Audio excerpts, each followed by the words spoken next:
अच्छा, अब देखिए मैं एक चीज़ बताऊंगा आपको। मैंने सुबह एक चीज़ जो बोली थी वीरू कि अगर आज इन्फोसिस नीचे खुले और उसकी वजह से पूरे आईटी पैक में वीकनेस आए तो तीन स्टॉक्स पे ध्यान रखिएगा। तीनों लेकर आते हैं, एक बार कोफोर्ज, बिरला सॉफ्ट और परसिस्टेंट, तीनों के इंट्राडे चार्ट्स लेकर आइए। अब आप पहले कोफोर्ज देखिए, डेलो से अच्छी रिकवरी, अब इस समय कंफर्टेबली ग्रीन में। दूसरा बिरला सॉफ्ट, ये भी डेलो से अच्छी रिकवरी दिखाकर अब ग्रीन में आता हुआ। और तीसरा परसिस्टेंट सिस्टम्स।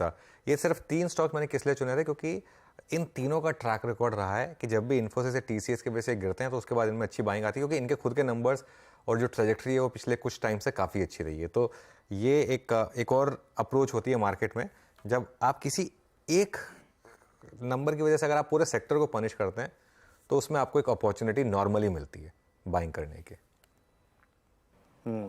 और एक और चीज़ अनुज, जो हम पहले भी डिस्कस कर रहे थे कि इनका क्लाइंट बेस और client configuration of Infosys versus Coforge या फिर एम्फेसिस वो डिफरेंट है ऑल टुगेदर। बिल्कुल, एब्सोल्युटली एब्सोल्युटली। और छोटी कंपनियां क्या होती है ना, छोटी कंपनियां अपने आप को इम्यून कर लेती हैं, क्योंकि उनके पास क्या होता है, अगर कोई एक क्लाइंट प्रॉब्लम में हो तो उनके पास और दूसरा क्लाइंट होता है जिसपे वो शिफ्ट हो जाते हैं। तो वो बड़ी कंपनी में ऐसा नहीं होता। बड़ी कंपनी में अगर $1 बिलियन का क्लाइंट प्रॉब्लम है तो दूसरा $1 बिलियन का क्लाइंट थोड़ा ना मिलेगा इतनी आसानी से।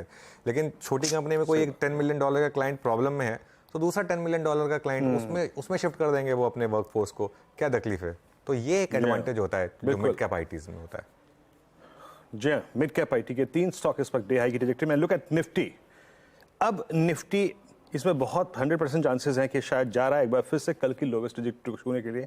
तो कितना बड़ा गैप डाउन था, 640 टू 730, दैट में 100 अंक ऑलरेडी ये पुल बैक दे चुका है।